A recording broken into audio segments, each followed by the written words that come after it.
नमस्कार दोस्तों, मैं मोहित आपका फिर से स्वागत करता हूं मेरे YouTube चैनल में। आज का जो हमारा टॉपिक है वो है 5G से रिलेटेड। सभी लोग 5G के टॉपिक को लेके कहीं ना कहीं लगे हुए हैं। मोबाइल फोन्स को लेके बहुत ज्यादा मार्केट में मोबाइल फोन की सेलिंग 5G की बहुत ज्यादा बढ़ गई है। हर कंपनी फोकस कर रहा है 5G के ऊपर। क्योंकि हुआ क्या है कि अभी जैसे जियो सबसे बड़ी कंपनी इस टाइम मोबाइल टेलीकॉम ऑपरेटर है, उन्होंने थोड़े दिन पहले अपना ट्वीट किया था कि हमने 5G की टेस्टिंग सक्सेसफुली कर ली है और उसकी स्पीड 1 Gbps से ऊपर आई है। तो ये बहुत अच्छी बात थी, स्पीड आई थी। एंड उन्होंने ये भी बताया कि 5G को इंडिया में आने में, लॉन्च होने में सेकेंड हाफ तक टाइम लग जाएगा। मतलब ये जून जुलाई के बाद ही इंडिया में अवेलेबल हो पाएगा। तो ये आप लोगों के लिए अच्छी न्यूज हो सकती है, बट कहीं ना कहीं इसके पीछे असली ट्रूथ आपको पता नहीं है। तो उसी को हम यहाँ कंटिन्यू करेंगे। आप लोग वीडियो में बने रहिए और वीडियो को एंड तक देखिए ताकि आप इन सब बातों को जान सको। अब सबसे बड़ी बात, आप लोग सोचते हो कि मतलब 5G को इतना टाइम क्यों लगेगा, क्या इतने टाइम के बाद भी वो अभी मार्केट में बहुत अच्छे तरीके से अवेलेबल होगा? तो इसका आंसर है नहीं। उसका कारण ये है कि सबसे पहली बात तो टेलीकॉम ऑपरेटर के पास ऑलरेडी 7.5 लाख करोड़ से ज्यादा का लोन है, तो पहले उनको वो कमियां पूरी करनी है। दूसरा, उभरती हुई कॉम्पिटिटर मार्केट, क्योंकि अभी क्या होगा कि आप जब भी 5G लॉन्च होगा तो सब मोबाइल कंपनी अपने लिए कुछ ना कुछ बेटर करने के लिए, यूजर को खींचने के लिए प्राइसिंग में खेलेगी। तो अब अगर 5G का रेट बहुत ज्यादा रख देंगे तो लोग 4G पे ही रहेंगे, 5G को यूज नहीं करेंगे। तो 4G और 5G में आप 20-30% से ज्यादा का फर्क नहीं रख सकते उनकी जो प्राइसिंग वैल्यू है। दूसरा कारण ये। तीसरा, अभी तक 5G जो स्पेक्ट्रम होता है उसका ऑक्शन इंडिया में हुआ ही नहीं है कि वो किस कंपनी को मिलेगा, कितने रेट में मिलेगा, फिर वो कंपनी किसको बेचेगी। एग्जांपल के तौर पे अगर स्पेक्ट्रम का लाइसेंस जियो को मिलता है, जियो फिर डिसाइड करेगी कि मैंने अगर ये 3 रुपए में स्पेक्ट्रम खरीदा है तो मैं 4 रुपए में जियो मतलब वोडाफोन को दूं या मतलब मैं एयरटेल को दूं। तो ये सारी मतलब टेक्निक यूज होती है। फोर्थ पॉइंट मेरा ये है कि अब सभी लोग मोबाइल खरीद रहे हो, 5G खरीद रहे हो, और जो अभी मोबाइल आप खरीद रहे हो F1 टेक्नोलॉजी में ही खरीद रहे हो, जिसकी मैक्सिमम स्पीड 4 Mbps है। वो 400 Mbps से ज्यादा की स्पीड को नहीं ले सकता अपने फोन में।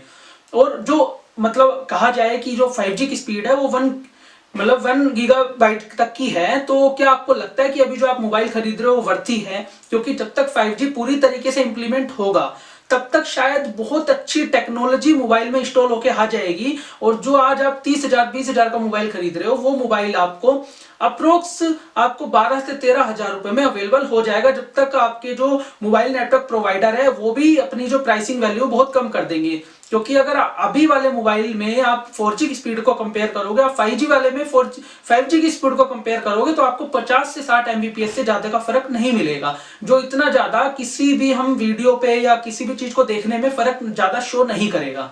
और फिफ्थ पॉइंट हमारा ये है कि अब जो ये 5G है इसको सब लोगों तक पहुंचाने के लिए आपको जो टावर है उसमें अपग्रेड करना पड़ेगा। आपको मिलीमीटर टावर यूज करने पड़ेंगे, जो मिलीमीटर वेव टावर होते हैं। अब उसकी कॉस्ट बहुत ज्यादा होती है और उसकी जो रेंज होती है वो 800 मीटर होती है। तो उसमें भी इंप्लीमेंट करने में बहुत टाइम लगेगा, क्योंकि वो कॉस्ट बहुत बड़ा फैक्टर है। ISP ऑलरेडी अपने लोन में दबे हुए हैं, ठीक है। तो इतनी सारे मार्जिन के साथ, जैसे कहते हैं ना, छोटा सा मार्जिन और इतनी सारी कॉस्ट हर कोई नहीं लगा पाएगा, लेकिन फिर भी कुछ कंपनियां करेगी, लेकिन उसमें टाइम लगेगा। लेकिन ये भी है कि हाथी के दांत दिखाने के ओर और खाने के ओर, तो इसमें भी आपके साथ धोखा ही किया जाएगा। और ये पूरी तरह से इंप्लीमेंट होने में कम से कम 4 से 5 साल लगेंगे। ये बात आप नोट कर लीजिए, कम से कम 4 से 5 साल।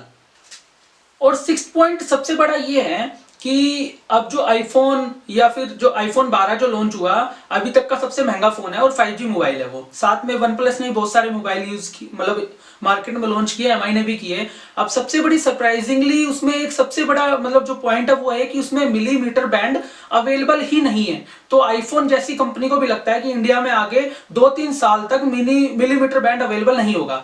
मिलीमीटर जो बैंड होता है वही 5G की सबसे ज्यादा फास्ट स्पीड को मतलब कंज्यूम करता है और सबसे ज्यादा एक्टिवली उसको फोन में यूज करने देता है।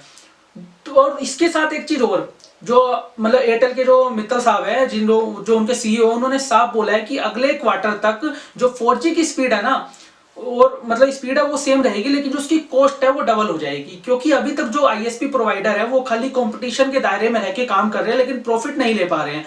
अब उनको प्रॉफिट लेने के लिए ऑटोमेटिक दाम को डबल करना पड़ेगा, और वो एक्चुअल में होगा। अभी जो आप 400 to 300 रुपीज में यूज कर रहे हो प्लान, वो आपको 800-900 रुपए हो जाएगा। और अभी ये वर्ल्ड का पूरा सर्वे है जिसमें लिखा हुआ है साफ साफ कि इंडिया में जो डेटा की दर है वो सबसे ज्यादा सस्ती है।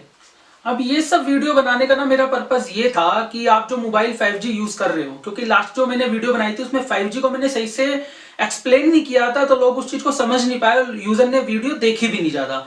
तो अब इसमें आप खुद सोचिए 3 से 4 साल बाद 5G अच्छे से इंप्लीमेंट होगा, तो क्या आपको लगता है कि आप जो आज मोबाइल एक 5G मॉडेम के लिए, उसके अंदर एक 5G की छोटी सी चिप है जिसकी कॉस्ट 3 से 4 हजार रुपए है, और आप उसको यूज करने के लिए मतलब 15 से 20 हजार रुपए एक्स्ट्रा कॉस्ट दे रहे हो उस मोबाइल की, ठीक है, जो आपको नहीं देना चाहिए, क्या आप वो मोबाइल आने वाले 3 साल बाद तक यूज करोगे? नहीं करोगे। उस टाइम तक आपको 10 से 12 हजार रुपए में एक नॉर्मल 5G मोबाइल अवेलेबल होगा मिलीमीटर बैंड के साथ।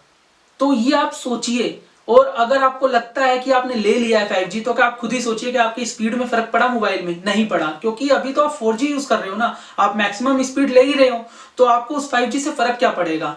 तो अगर आपको वीडियो अच्छी लगी है, उम्मीद करता हूं अच्छी लगी होगी, मैंने पूरी तरह से एक्सप्लेन करने की कोशिश करी है। अगर अच्छी लगी है तो इसको लाइक करिए, शेयर करिए और मेरे चैनल को प्लीज सब्सक्राइब जरूर करिए। Thank you so much.